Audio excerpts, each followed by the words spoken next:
With a great belching of smoke and the screech of iron against iron, the engine rumbled to a halt.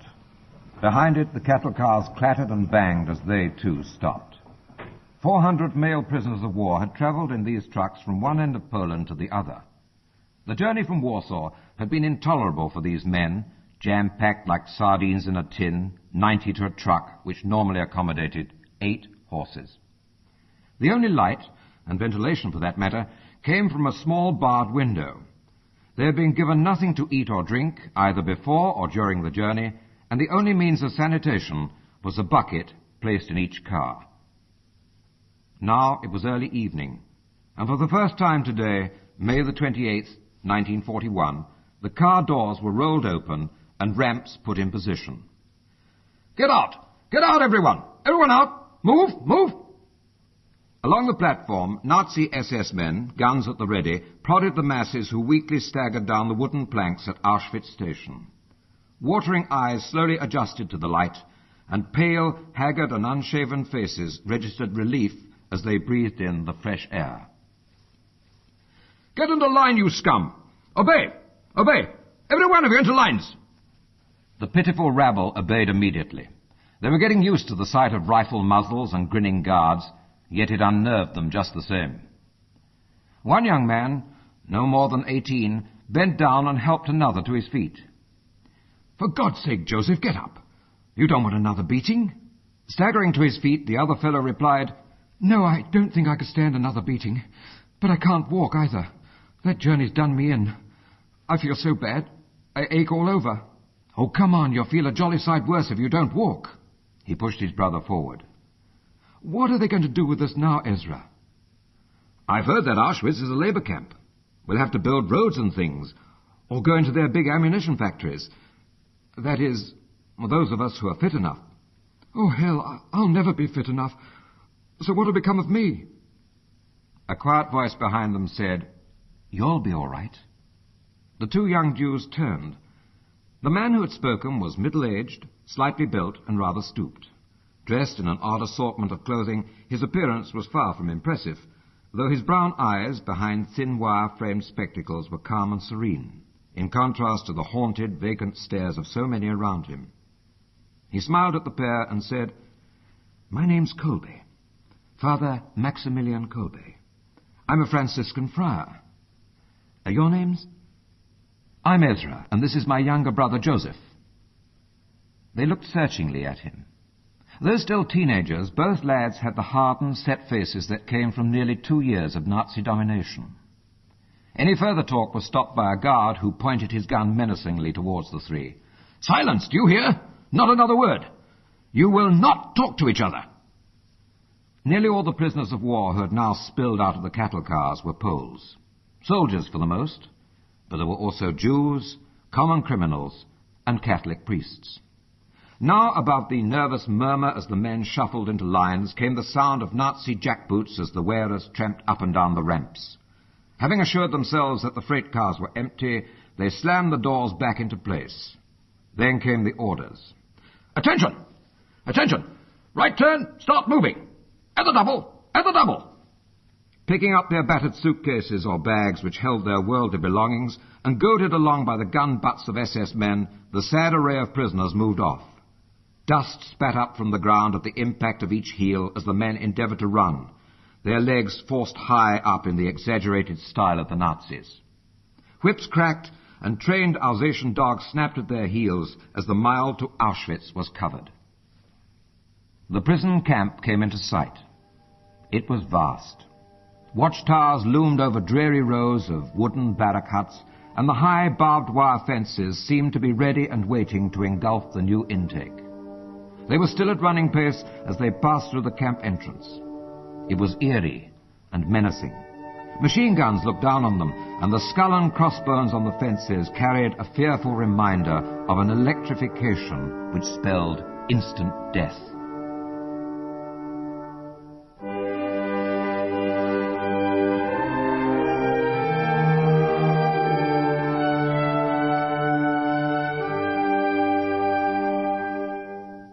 Hungry and weak, the new arrivals were brought to a halt in the camp square, and now, with sinking hearts, they gazed around. In the distance, they saw skeletal figures in pyjama-type striped clothing working under the watchful eyes of guards. While outside a nearby barrack marked 24, 12 men, their faces to the wall, were sagging to the ground. On the immediate left there was a building with many chimneys, and ahead lines of wooden barracks, and a low building which looked like the camp kitchen. Over to the right, the reception centre. After what seemed an interminable time, the camp commandant, accompanied by SS officers, emerged from his office and strutted across the square. His uniform was immaculate. Black tunic bedecked with medal ribbons, black breeches, black boots and tie, and a black high-crowned peaked cap. A Luger pistol was jammed into a leather holster at his side. Eyeing the men before him, he commenced what was now a well-rehearsed diatribe of rules and regulations which he had been churning out since the camp opened in June 1940, almost a year before. Nevertheless, the commandant still drooled with absolute relish over the final punchline. "And remember, you have come to a concentration camp from which there is no other exit except through the crematorium chimney." He pointed to the tall chimneys, and then, turning on his heels, he returned from whence he had come. His place was taken by a fellow SS officer who proceeded to call each prisoner by name. As each person heard his name, he was made to run towards those already accounted for, while the guards amused themselves by beating and tripping them up. At the completion of roll call, the men were marched to the small barrack that served as a reception centre, and here the complete trainload were herded in like sheep. Once the wooden bar on the door was wedged into place behind them, it took no time at all for the whole atmosphere to become stuffy and foul-smelling. There was hardly a place for the dirty, exhausted men to sit, let alone lie. Their bones ached, their stomachs gnawed with hunger, and tempers flared as prisoners tripped and fell over baggage. Beside the door, there were two small barred windows. From time to time the guards peered through, and so did the inmates, but their view was limited to the backs of a few barracks and the parade ground, and so they lost interest. The sudden sound of a bell brought those prisoners nearest the windows to their feet again, and craning their necks, they endeavoured to see what was going on. "They're lining up in the parade ground. It must be roll call. But," said one man. "No, look! Just look in front of them. Oh, my God! There's a gallows.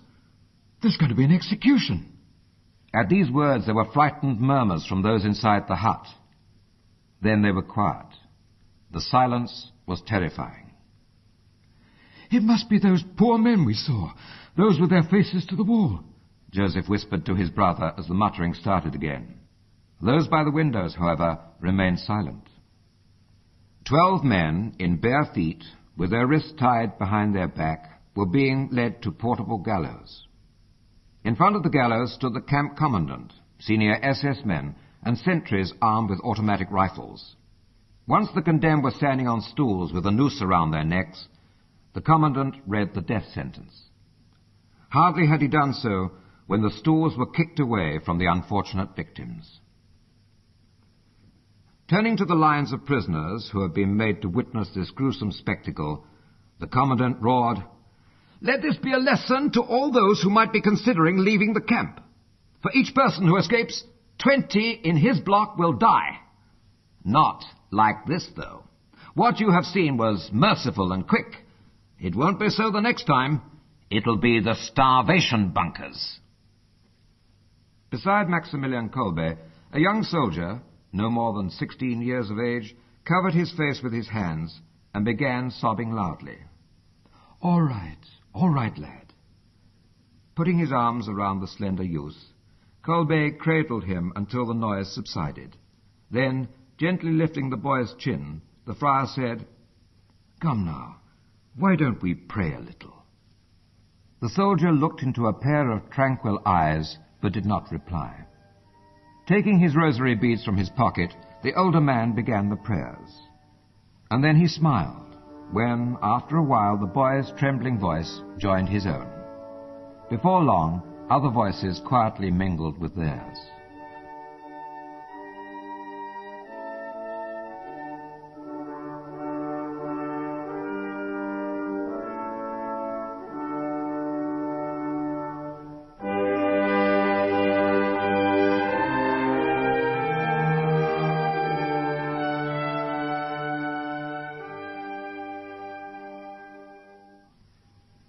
night passed, and dawn found the Nazi soldiers in top form. Bored themselves, they were forever looking for some form of amusement. Now they took great pleasure in lashing out with metal-tipped truncheons at those who did not get out of the tiny, stinking room quickly enough. "Move, you dirty scum! Move! You will obey us in all things, and don't you ever forget it. At this camp, you do everything at the double. So now, run!" Just as sheep are rounded up, so were they until Block 26 was reached. Here they were made to halt and form ranks. "Undress! Everyone undress! Put your clothes in neat piles on the ground." Without warning, everyone's head was brutally and crudely shaved as the delousing process commenced. The guards abused and beat the prisoners as they were forcibly crowded into a bathhouse. Here they were showered with icy cold water. 5 minutes later found them back in the square, wet and naked. Their own clothes had been replaced by the prison uniform: striped trousers, jacket, undershirt, and drawers. When the order came to get dressed, there was no hesitation on the part of the prisoners to do so. Clothing, such as it was, they dragged over their wet bodies. Nothing fitted. Garments were either too large or too small, and it was all dirty and blood-stained from previous wearers. This was the least of their worries. It was the footwear which caused the problem. To be given a pair of shoes or wooden clogs that neither went on or stayed on was a misery in itself. No swapping was permitted, and so it was that they hobbled along to be registered and then tattooed on the left forearm with an identification number. A coloured triangle of cloth was now stitched above the camp number on their clothing. This denoted the offence for which each prisoner had been detained: green for common criminals, yellow for Jews, and red for political prisoners, which included the priests. Inside the triangle, the first letter of the name of the country from which the prisoner came was included. The men had now lost their identity, becoming faceless numbers on a Nazi list, and as such were assigned to blocks. All had now gone, with the exception of priests and Jews. The infamous Block 17 had been reserved for them. When they arrived, Block 17 was empty. The working party had long since left. The sight which met their eyes when they were ushered in was revolting. The dirty, wet walls were covered with green mildew, and so were the row after row of 3-tiered wooden bunks, while the floor of the narrow aisles between them were nothing but a quagmire of slimy mud. The few odorous blankets which lay around were filthy and running alive with lice, and the straw pallets which served as mattresses were putrid. Although it was the end of May, with the sun nearing its zenith, the place was freezing cold. And so it was with great relief that the new arrivals queued up to receive the first food they had had for days.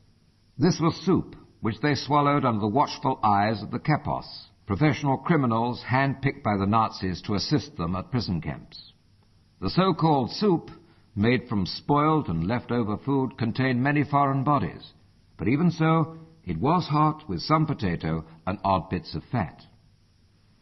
"It's not exactly the Warsaw Hotel," Ezra attempted to joke as he fished out an old broken button. "No, but it is food," replied Father Maximilian.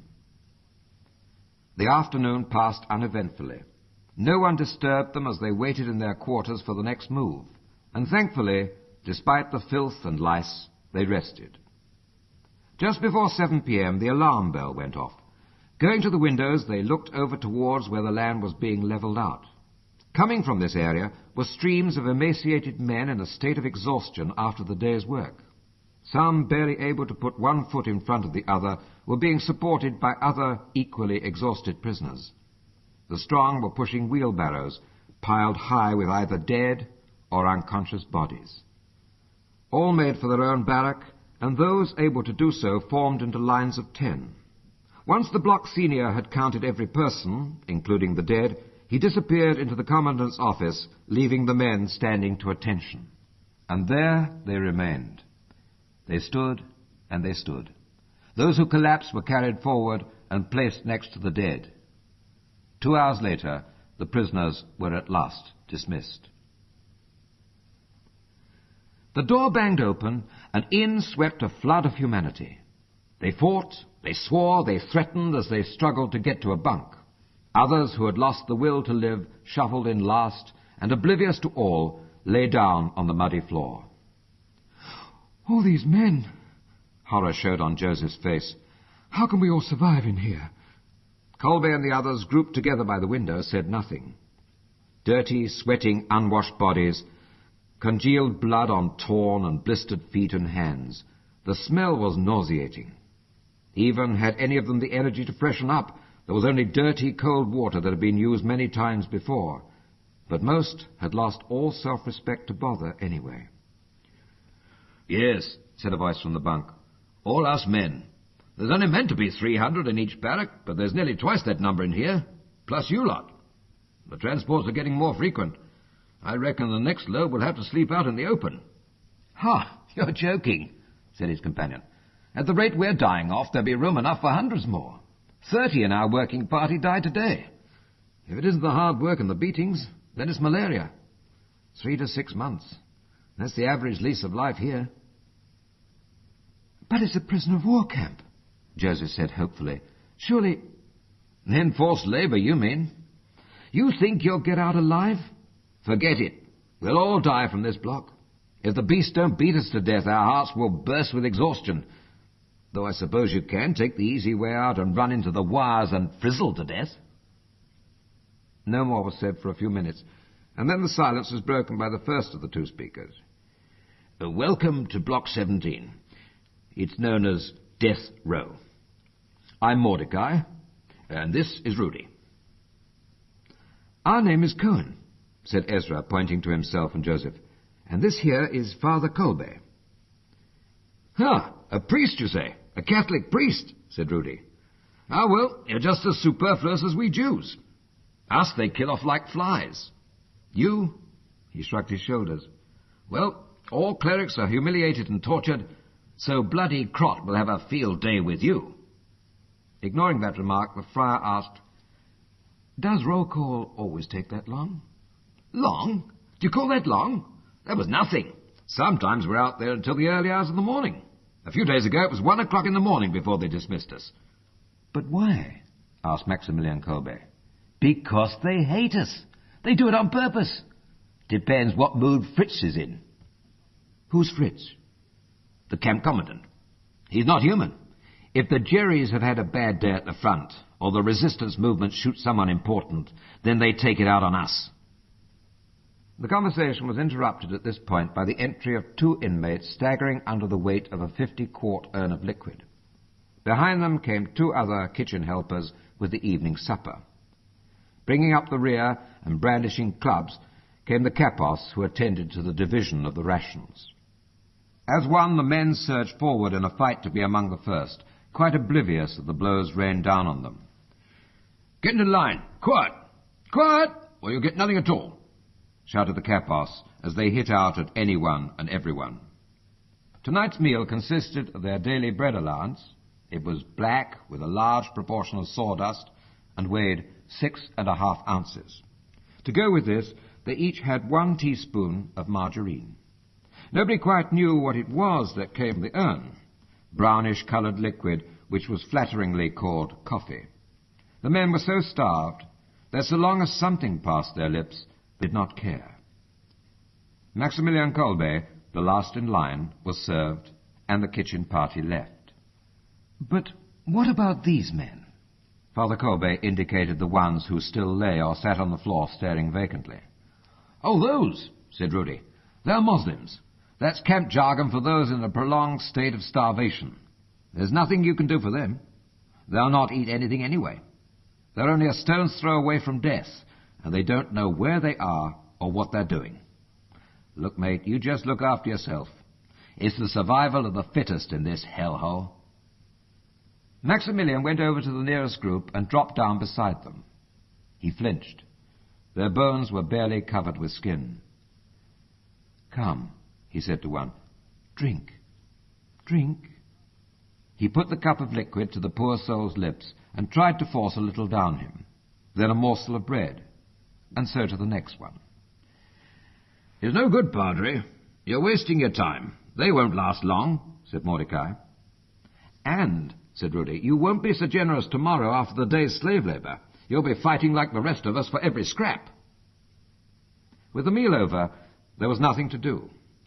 From one roll call to another, from one ration of food to the next, and time stretched endlessly. All around, violent arguments broke out, for with 6 to 8 men to each berth, the situation was murderous. For all to sleep at once was virtually impossible, even to move was sheer agony. They coughed, deep, racking coughs. They spat, groaned, snored, as another night of hell crept on, their fitful sleep just a continuation of the day's torments. Periodically a voice cried out, "Let me out! Let me out! I must go to the latrine!" As the desperate individual moved from the berth, so his place was immediately taken by another. But not one Moslem moved. They lay still on the floor. Nearby, Maximilian crouched in a corner. He was stunned by it all. "Oh, God," he thought, "there's so much hatred here, so much evil. I can't let these men die with this dreadful bitterness in their hearts." Then, recalling the words of St. Francis, the priest whispered, "O Mary, Immaculate Mother of God, where there is hatred, let me sow love. Where there is injury, pardon. Where there is doubt, faith. Where there is despair, hope. Where there is darkness, light. And where there is sadness, joy."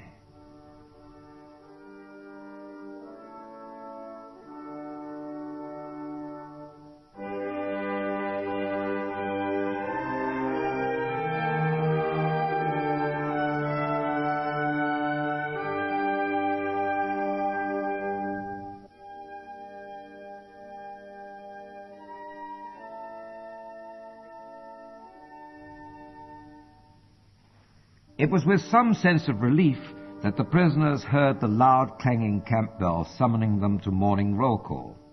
Breakfast had already been served, a cup of evil-smelling liquid which was labelled tea. There was a stampede as men, fearful of arriving late at the assembly point, rushed out.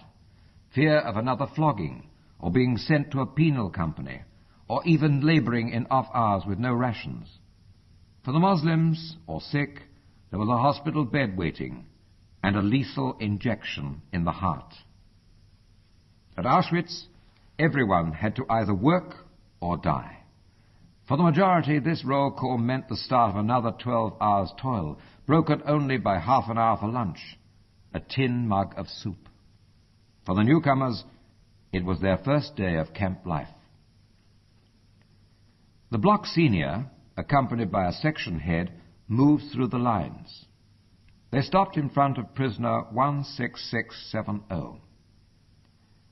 "This one's a priest, another useless parasite of society.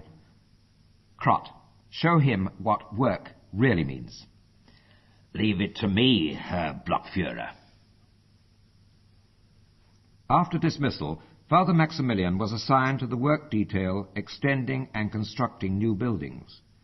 It was back-breaking drudgery, digging up sand and stone, loading it into wheelbarrows, running them to the site while guards cracked horsewhips. When at last the friar sat down with the others, little Hugh's muscles screamed in rebellion at having been so violently awakened. His hand shook so that he could hardly hold his tin mug. He also felt nauseated by a sickening sweetish smell that seemed to have been in the air ever since his arrival in the camp. "What is that smell?" he asked Mordecai, who had shuffled over to join him. "Oh, that? It's the bakery." "Bakery?" "Yes. That's where they cook the bodies. You know, the dead or dying. That's the crematoria. What you can smell is burnt flesh. God knows what they're up to now. Just look at the size of these new ovens we're building. They're big enough to burn a battalion." Maximilian listened in silence. "I don't know.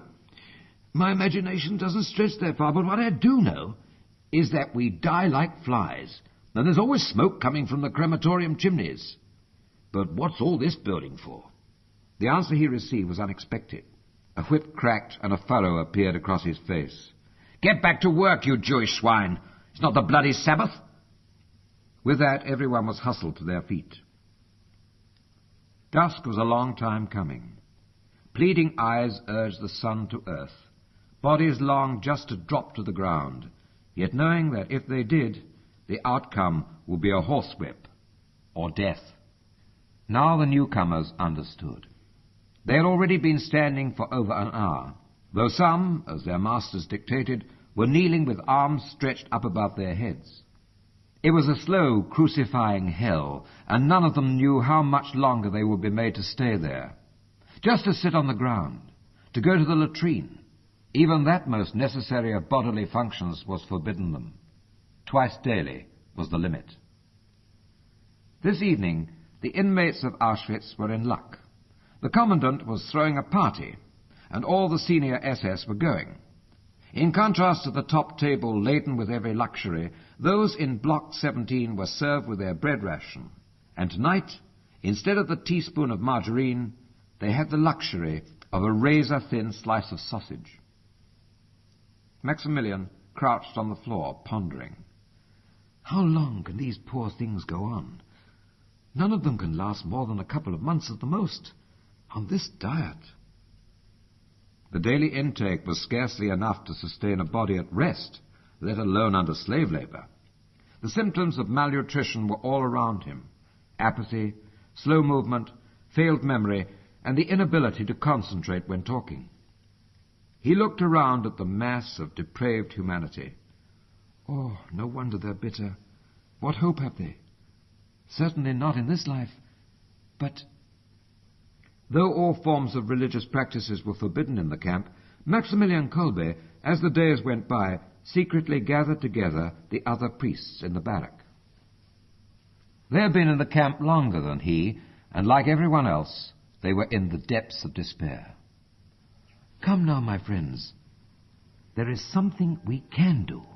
We can pray. They looked at him without enthusiasm, but he took no notice and softly began the rosary. Eventually, they joined in.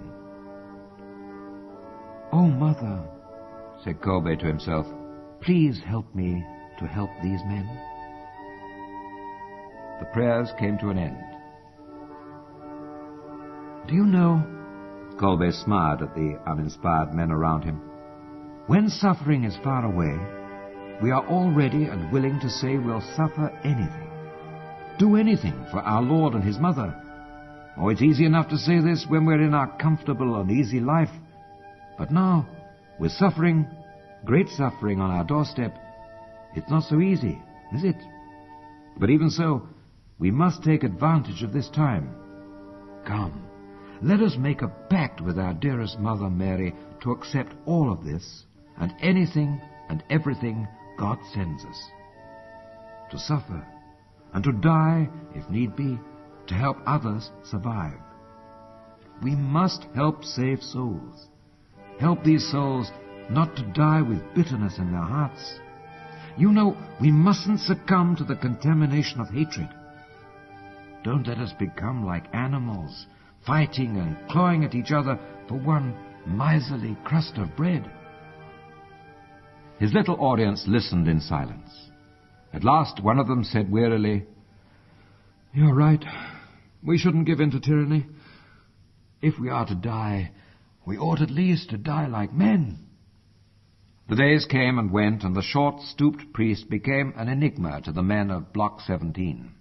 They couldn't help being affected by his kindness, and he smiled and laughed, and it had been such a long time since they had heard anything like it. But even so, he had not quite won them over. Out of earshot, one or the other had something to say. Oh, it's all very well. He's new to the camp. Give him a while. They'll soon crush his spirit like they had the rest of us. After just a few days, Maximilian was taken off the crematorium detail and with other priests transferred to a work company called Babitsa, which was especially reserved for them. Their assignment was to reclaim swampland outside the camp. Not only had the unfortunate prisoners to chop down the trees, but they had also to carry them, 2 or 3 times their own weight across glutinously muddy terrain. If any one of them slackened their speed or stumbled and fell, then they were rewarded with an unmerciful beating. It was little wonder that the death rate on this section exceeded all others. Right from the start, bloody Crott had his eyes on Maximilian Kolbe.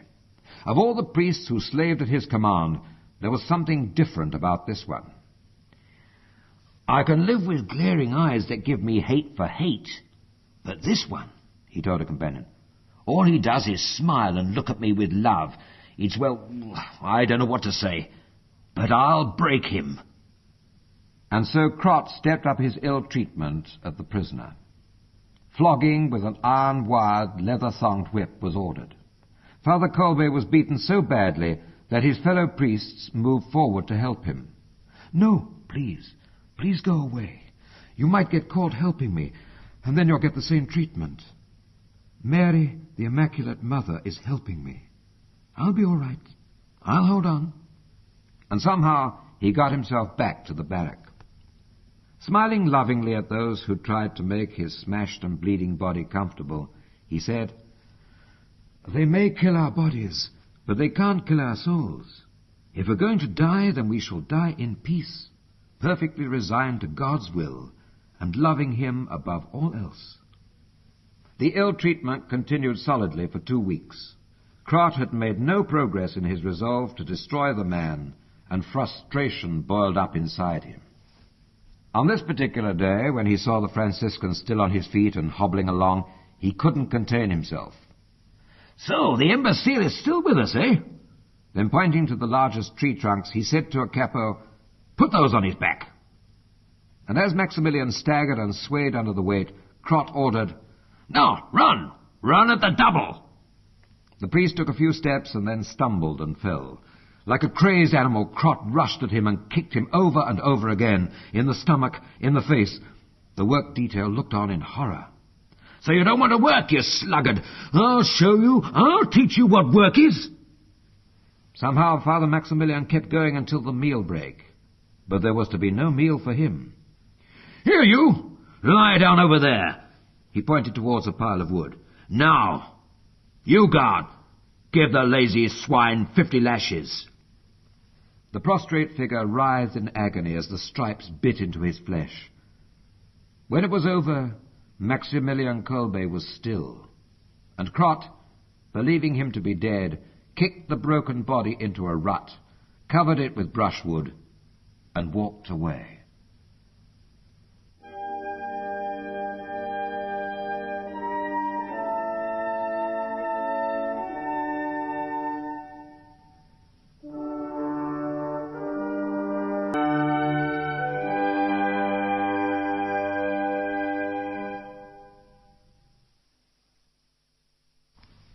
It was not until the evening, when the work duty was over, that his workmates were able to carry away the battered but conscious body.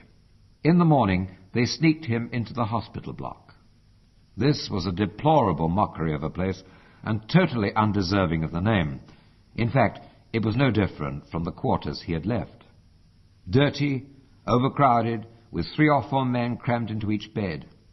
And there was little or no medication, poor supervision, and no nursing to speak of. Hopeless cases covered in boils and broken sores as a result of malnutrition lay beside the unconscious bodies of the beaten. Others in there were from Punishment Block 11, the hapless victims of torture and experiments. Father Kolbe himself was in a lamentable state, and apart from his disfigured face, he had a raging fever and could barely talk. Even so, he had a request to make of a fellow prisoner who had been assigned to work in the infirmary. Please, put me near the door. The door? But why? All you see there is the dead being wheeled out. Yes, I know that, and that's exactly the reason. I want to pray for them. The man was reluctant. But, Father, you're burning up so badly with fever, you'll need all the peace you can get. Anyway, don't you think you've suffered enough? Oh, but I'm prepared to suffer very much more for Jesus. And Mary is with me. She helps me. A few days later, although he was more rested, his body still burned, and his mouth and throat were dry. Here, Father, Here's a cup of tea for you. Come, drink it. It'll do you good. Looking around, Maximilian said, But what about the others? Aren't they having any? No, they're not. We're only allowed tea twice a day, but I made this especially for you. No, I don't want it. If the others are not having any, neither will I. It's very kind of you, but I don't want to be the exception. Please take it away. Little by little, the fever left him, and he began talking to the other inmates. He spoke of love, the love of God. He heard their confessions in secret, but above all, he comforted and encouraged everyone. During the night, some dragged themselves as best they could to his bedside. Even though the situation was hopeless, they knew that he would say a few words to help. Look to Mary, Mary Immaculate. She loves us, and she listens to us. Trust her completely. How can such a good mother ever abandon her children? To those who had lost all faith in God, he said, Don't you see? It's an honor to suffer. Just think, Jesus has chosen us to share in his suffering. Don't forget, he too was persecuted and rejected by all. He knew indescribable sadness and exhaustion. They beat him, nailed him to the cross, ridiculed him, just as they do us. But he forgave them. Jesus forgave his persecutors, so should we. Let's offer up our sufferings for them. At Lourdes and at Fatima too, our Blessed Mother asked for penance. Well, this is indeed a time of great penance and suffering. Let's use it. Profit by it. We can still offer our afflictions that this war may soon end, and that there will be survivors from this camp. One night someone called him, and going over to the bedside, Father Kolbe recognized the face of the young soldier he had tried to comfort that first night at the reception center. Hello, my friend. How are you? Oh, Father, I'm so frightened. I don't want to die. You won't die, my child. He took the boy's hand. You're still very young. You have the strength to survive. You'll see once this fever has left you. But, Father, they die like flies. Yes, I know, but they're much older than you are. What's your name? Stefan. Have you any family, Stefan? Yes, I have. My parents. I have 2 sisters and a little brother. I'm the eldest. My father's not all that good. He had an accident on the farm, damaged his leg. Then he's going to need you. He'll need all the help you can give him. So you better not let him down, eh? Don't you want to see them again? Of course I do. Then you will. Why, I bet they pray every day to Our Lady of Czestochowa for you. I expect so. We've got a big picture in the kitchen, and we all used to say the rosary every night in front of it. Then you'll return to them, Stefan. Our Immaculate Mother never lets us down. And he smiled at the young man. Now then, you try and get some sleep, and think about our Blessed Mother. Unlike the soldier, most in the hospital barrack knew they had no hope, and each day saw the SS doctors making their rounds and selecting those who were to have phenol injected into their hearts. Father Maximilian helped the men to resign themselves. Now listen, whatever happens, it can only be for our good. So, we die. Won't it be a free ticket to heaven? Surely we ought to thank our persecutors for giving us such a quick and easy route. One afternoon, when the sick were being disposed of in this way, the sight of the needle reminded Maximilian of the inevitability of his own death. Before his arrest, he had had a premonition of it, and in his own fashion warned his confreres. How happy one must be when dying the death of a soldier, not in one's bed, but at the stake, facing a firing squad, with a bullet in the heart, when sealing with one's blood one's love for Mary Immaculate, when shedding it to the last drop so as to hasten the conquest of the whole world. For Christ, for her. That is what I wish for you, my little children. And that is what I wish for myself. It was now early July, and Maximilian Kolbe had been in Auschwitz 5 weeks. Although he still suffered from fever, and the tuberculosis which had plagued him most of his life worsened considerably, he was nevertheless transferred from the hospital to block number 12, the home of the invalids. Here the inmates, as non-workers, were put on to half rations, yet miraculously they clung to life, and each day found them queuing for the meagre food allowance. And then they queued for medication. With 400 sick in the barrack, this took hours, and by the time Father Kolbe's turn came round, the doctors themselves were fatigued.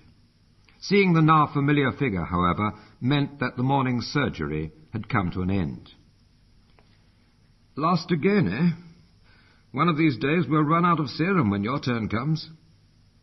Well, I don't mind that, Dr. Foltz, so long as the others have theirs. And smiling gently, the priest walked away. The doctor's eyes followed him. I don't know, I've never met a man the like of that one. Who do you mean? Prisoner 166 something or other? Asked the other doctor. What a man. Oh, come on, Foltz, you've been working too hard. Yes, I know that, but tell me, have you ever seen a man love people the way that one does? Would you give away your food to the young? Would you make sure everyone was treated before you? No, of course you wouldn't, and neither would I. Doctor, you really must control yourself. Have you gone mad? These men are enemies of the Reich. Sometimes it makes me think we've got a lot to answer for the way we treat these prisoners. Ah, so that's it, is it?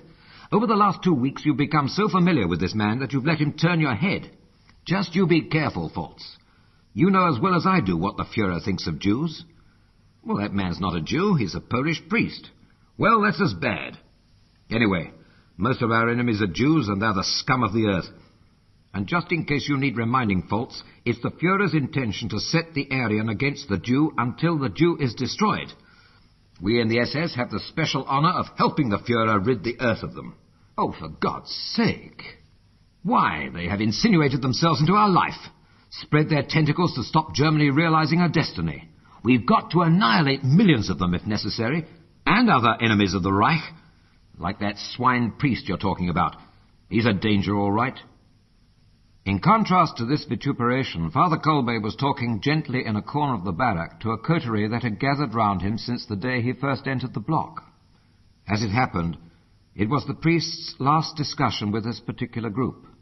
For the next day, July the 24th, he was transferred to Block 14. Maximilian's fever had now gone, and he was considered fit enough for manual work. He was assigned to the farm. The weather was warm and sunny, and although they were kept busy, the friar could not help thinking that compared with Krott's penal colony, this was a holiday. But even so, the farm had a hidden snare. Far away as it was from the barbed wire fences of camp, those fields thick with fully grown wheat were very inviting for those with a mind to escape. 1 week later, the temptation proved to be too much, and in the late afternoon, rumour swept among the workers that someone had gone. At evening roll call, the rumour became fact when his absence from Block 14 was discovered.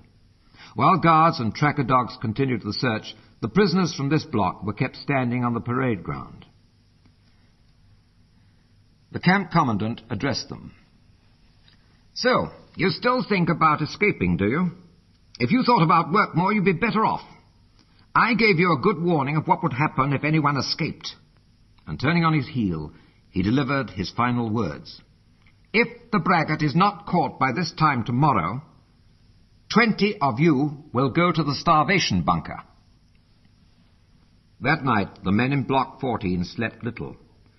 Those who did woke periodically, screaming in terror. Some sat and stared into space, or walked up and down, hoping the prisoner would be caught. Others, led by Maximilian, prayed for courage. The long hours of the night gradually gave way to the dawn light and roll call. Every man in the camp assembled. The prisoner, said the commandant, has not been found. You will all now proceed to your work assignments. All, that is, except Block 14. You prisoners will remain where you are. All day they stood, while the sun burned down relentlessly. One after the other, men fainted, and if they didn't revive, the guards beat them and piled the bodies in a heap. Too many now were falling, and at 3 o'clock, half an hour's rest was announced, and they were given a bowl of soup. This was the first thing to pass their lips since the previous midday. Then it was back to the torture of standing to attention. At 6 o'clock, Commandant Fritsch emerged from his office. The prisoner has not been caught.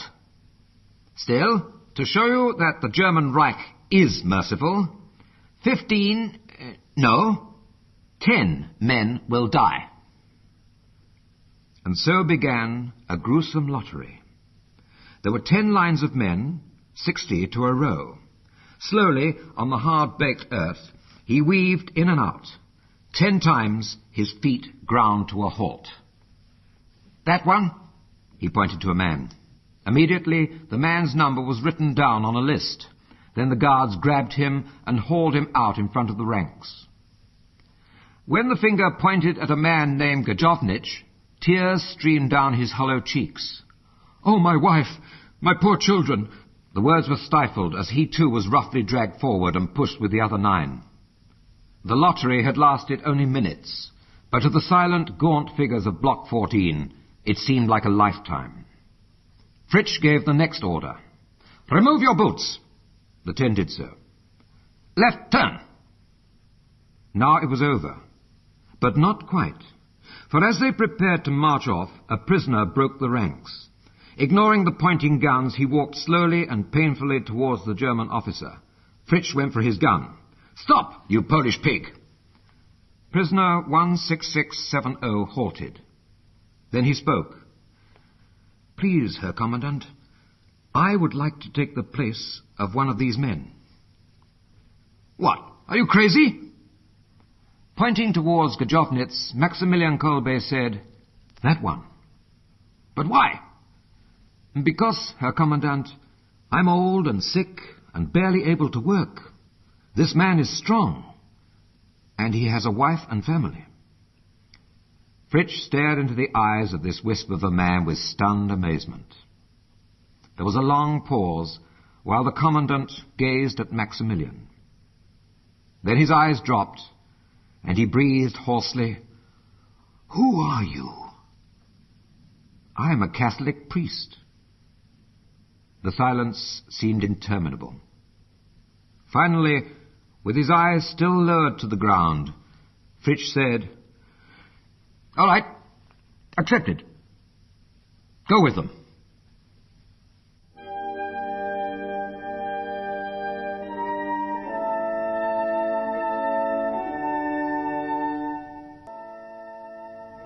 The number 16670 was added to the list, and that of Gajovnitz erased.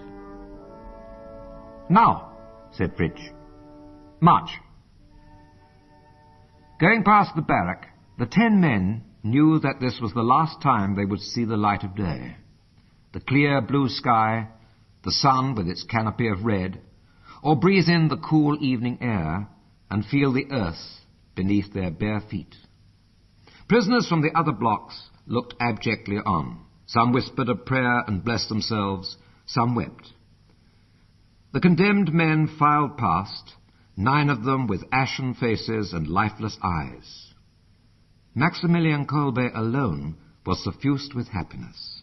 For although the lottery had torn him apart, not because he feared death, but because the sight of the poor, miserable wretches being dragged from the ranks, helpless, innocent, had broken his heart.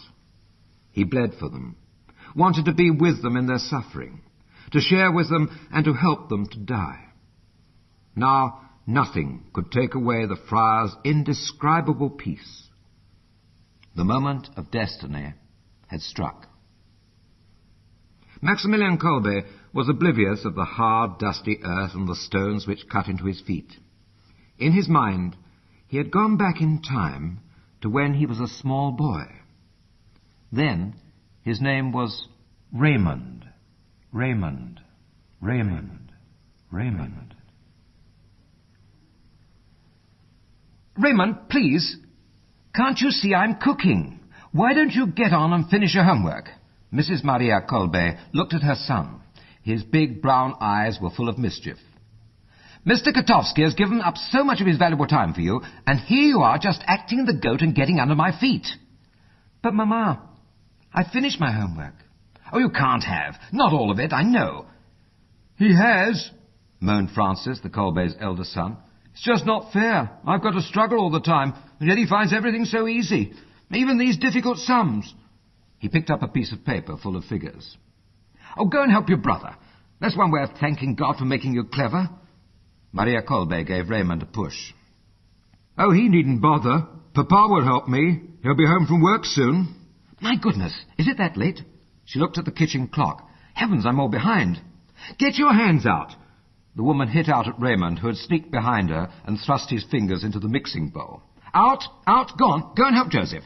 He's picking flowers for Our Lady's altar. Go on, off. She gave the boy yet another push. Oh dear, I'll never get supper ready at this rate.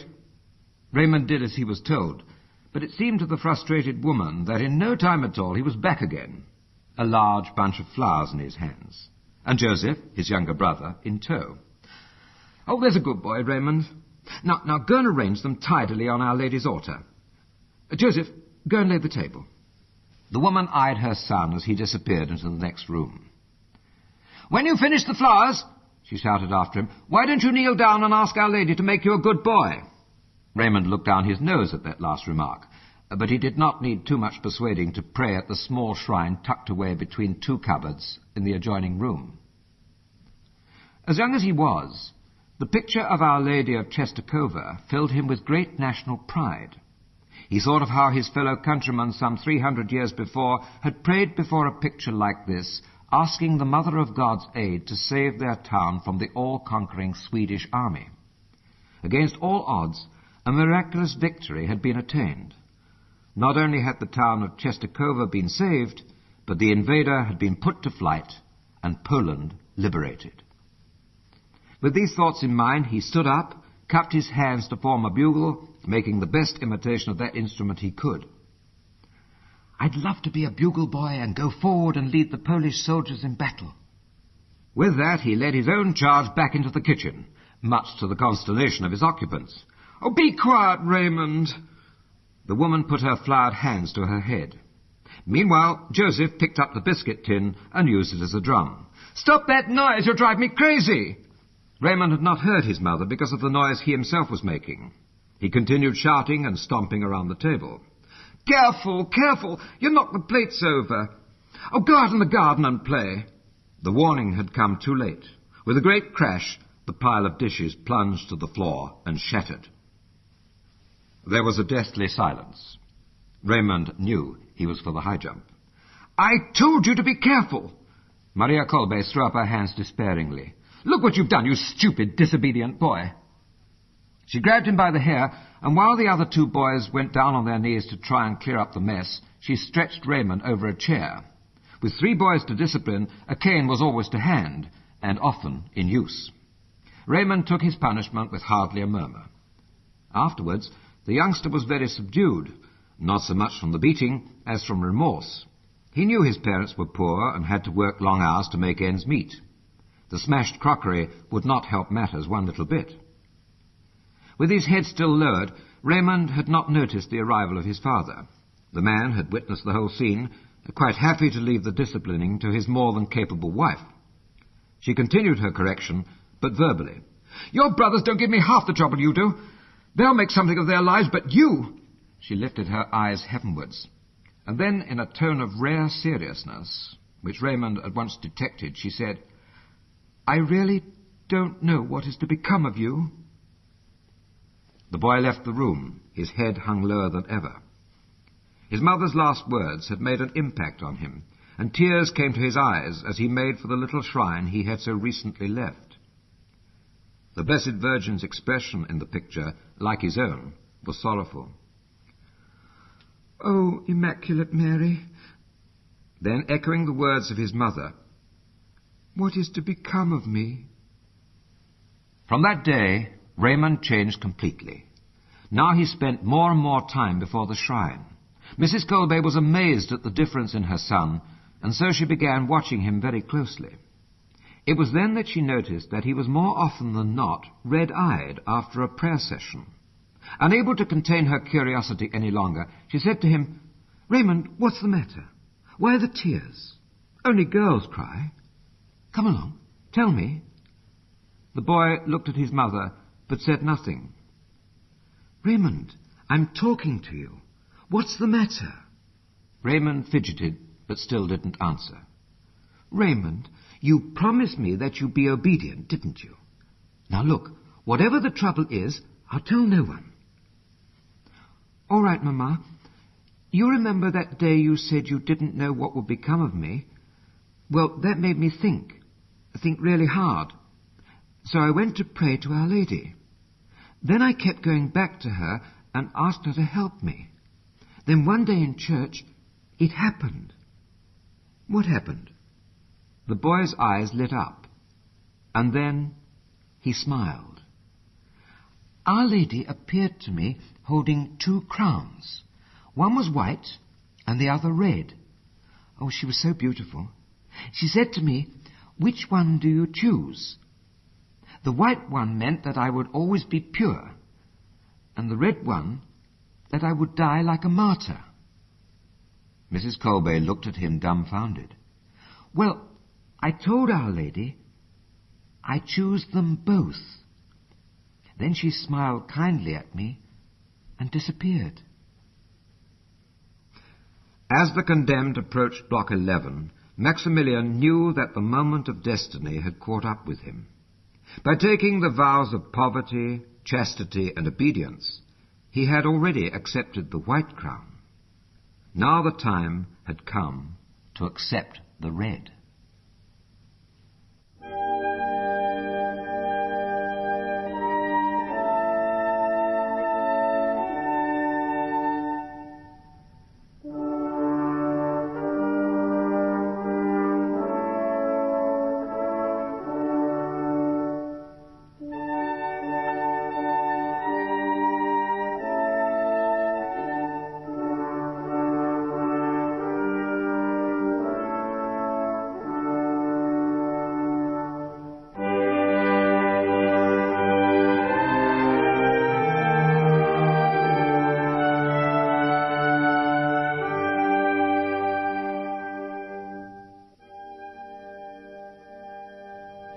Halt! The SS Guard's command put an end to reminiscing, and Father Kolbe looked at his surroundings. The block of death, as it had become known, stood in some isolation. Its yard was surrounded by a high wall, and the prisoners noticed that both Block 11 and the one nearest to it had wooden shutters fixed to the windows.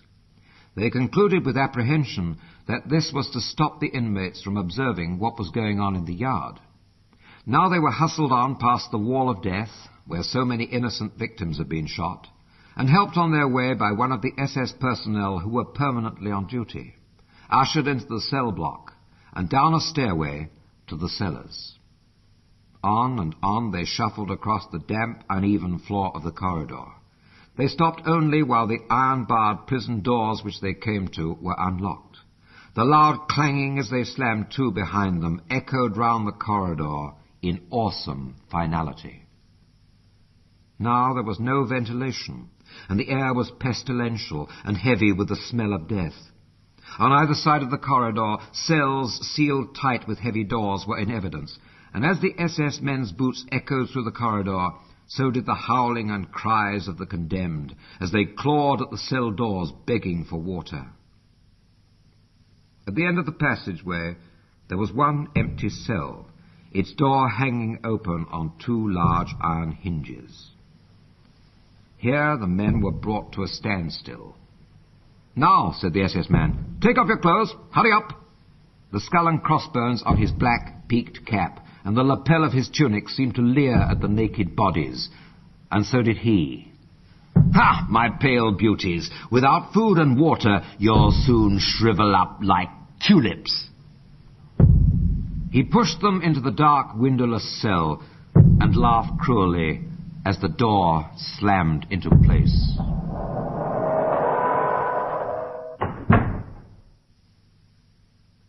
It was dark, very dark.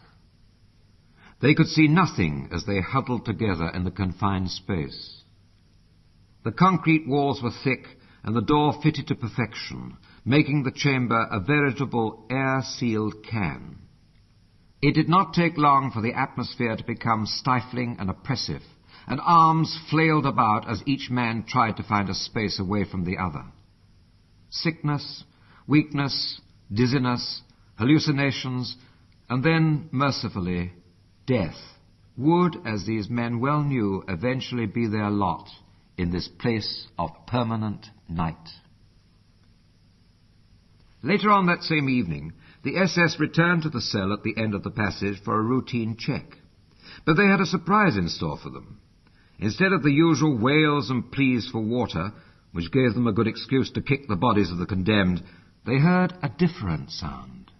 Hymns were being sung. Thrown off balance, the guards went away. In the daily inspection which followed, not only were hymns and prayers heard coming from that cell, but from neighbouring cells also. Ardent prayers and hymns to the Blessed Virgin echoed and re-echoed throughout the corridors and passages.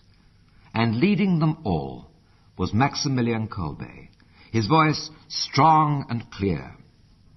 Holy Mary, Mother of God, pray for us now and at the hour of our death. So intense were these prayers that the men often failed to hear the SS inspection guard enter the cell. And when a poor unfortunate did become aware of them and stopped praying to plead for water, all he received was a boot in the groin.